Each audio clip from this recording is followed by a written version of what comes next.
চৈত্র মাস, আকাশ ঝকঝকে পরিষ্কার, তবে গরম পড়েছে খুব। তিতলি ঘেমে একাকার। ওড়নার এক পাশ দিয়ে কপালের ঘাম মুছে কলিং বেল চাপে। টুকি দরজা খুলে তিতলিকে দেখে সালাম দেয়। তিতলি সালামের জবাব দিয়ে দরজা বন্ধ করে টুকির রুমে আসে। সোফায় বসে। সামনে বসে টুকি। টুকি ঝটপট করে প্রশ্ন করে, ম্যাম, আপনাকে আমার আব্বুর মতো কেউ আদর করে? টুকির কথা বুঝতে না পেরে তিতলি সরু চোখে তাকায়, বলল, মানে? টুকি চোখে মুখে দুষ্টু হাসির দীর্ঘরেখা এঁকে ফিসফিস করে বলল, আব্বু বাইরে থেকে এসেই আম্মুর কপালে পাপ্পা দেয়। যখন আম্মু রান্না করে, আব্বু আম্মুকে পিছন থেকে জড়িয়ে ধরে। আম্মু বকা দিলেও ছাড়ে না।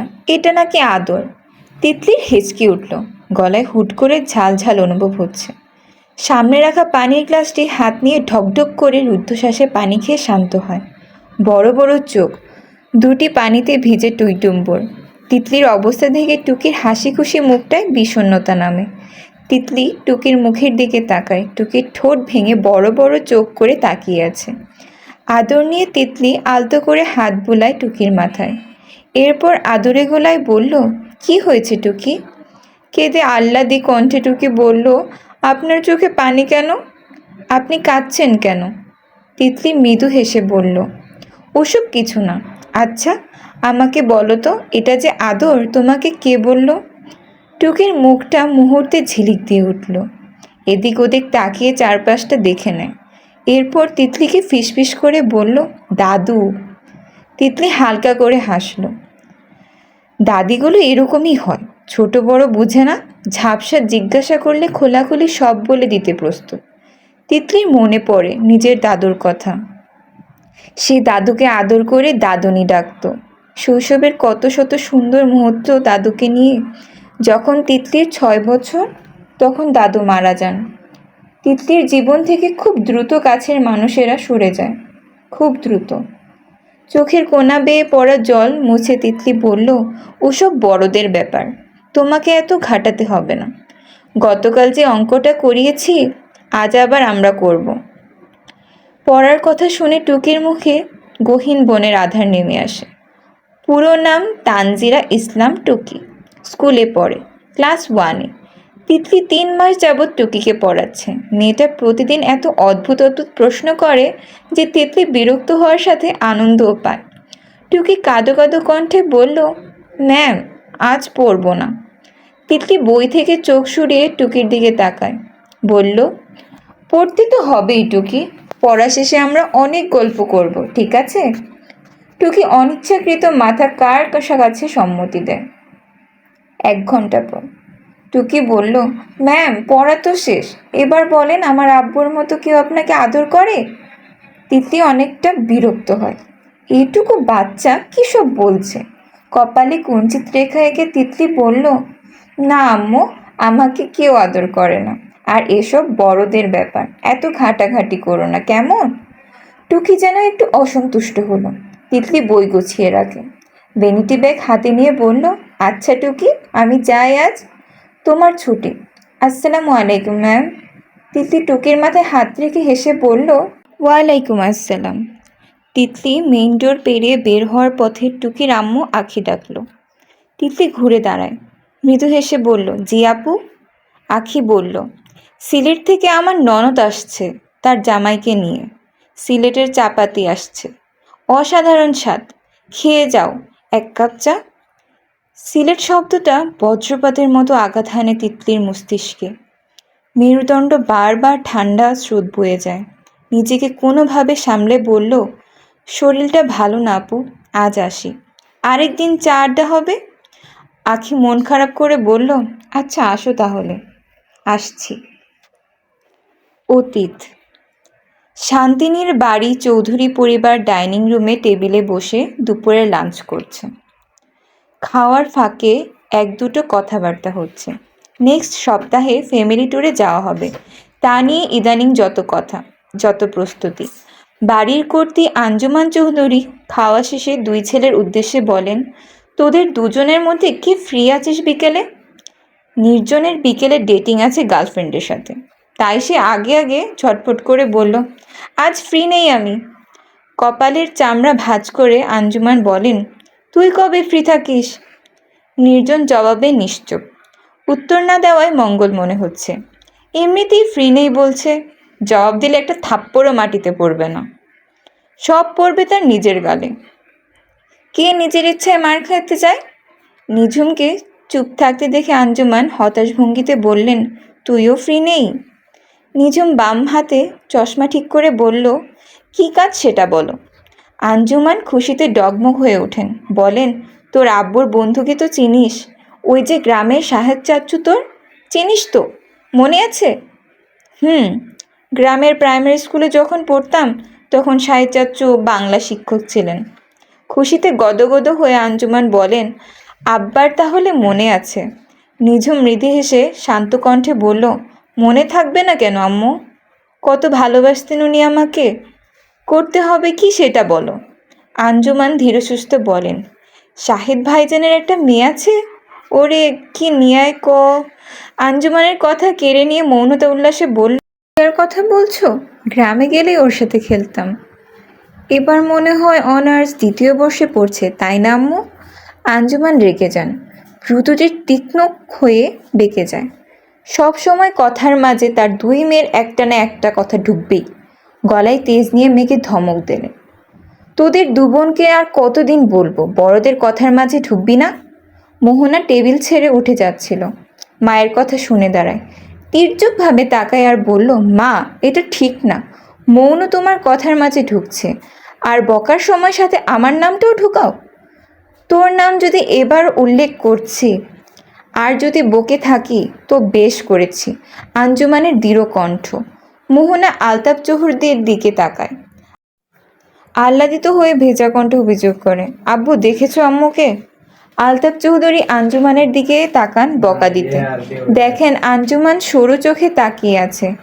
আলতাফ চৌধুরী খ্যাক করে গলা পরিষ্কার করে উল্টো মেয়েকে বলেন, থাক মামনি, বাদ দাও, আম্মুরা বকেই। 2 বোনের হা হয়ে যায়, শুকনো চোখে সবাইকে একবার পরখ করে নেয়, এরপর পায়ে গটগট আওয়াজ তুলে নিজের রুমের দিকে যায়। নির্জন বেরিয়ে যায়। আলতাফ চৌধুরী রুমের দিকে পা বাড়ান। নিঝুম আঞ্জুমানকে জিজ্ঞেস করে, কি যে বলছিলে আম্মু, কি কাজ?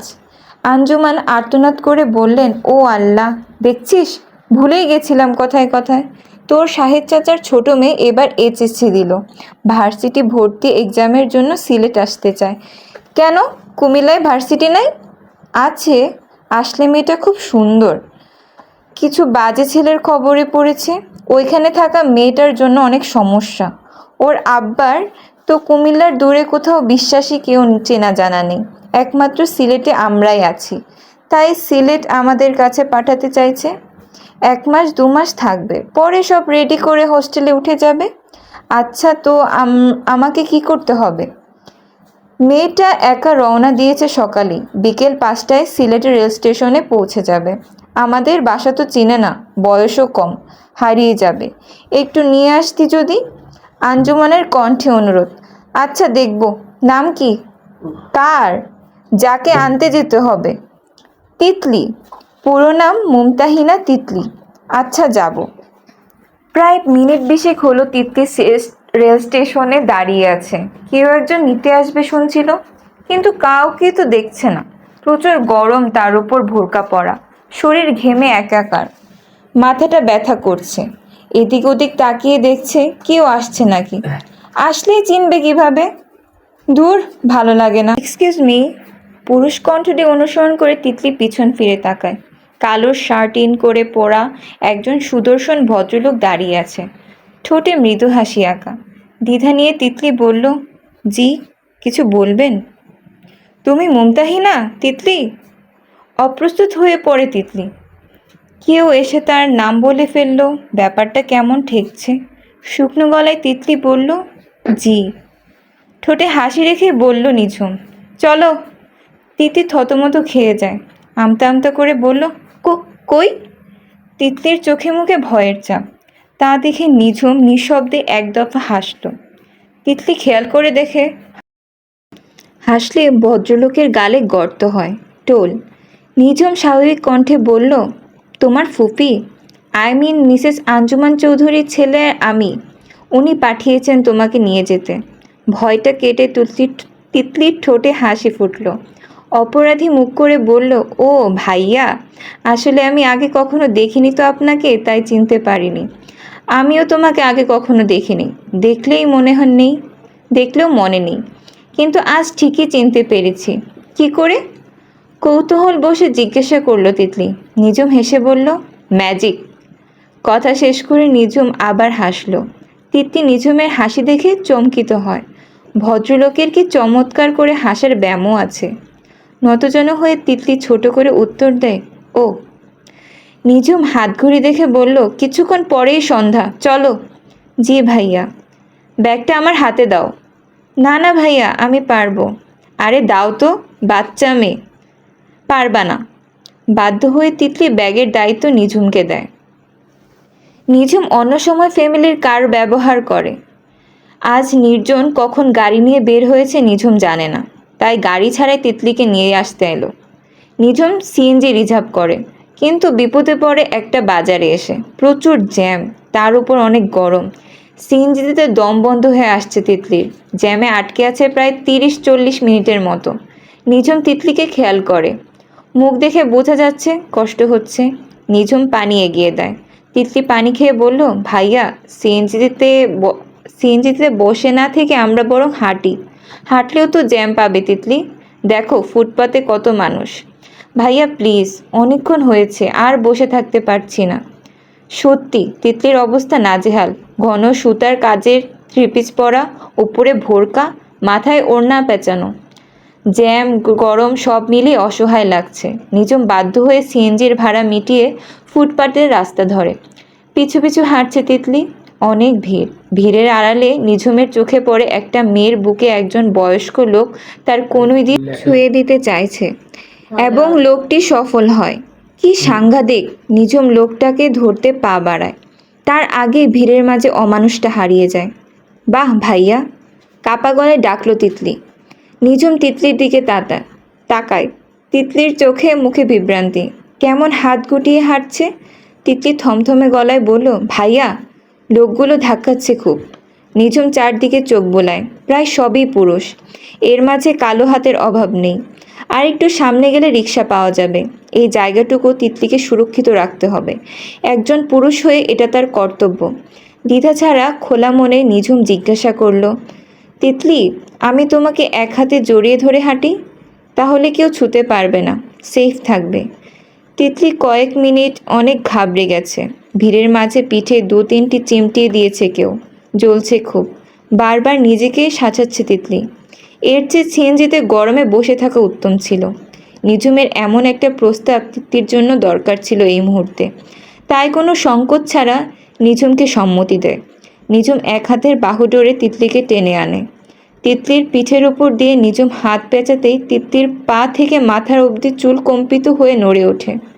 বিপদে পড়ে কোনো পুরুষের সংস্পর্শে আসতে হলো কেমন একটা ভয়ঙ্কর অনুভূতি হচ্ছে তার।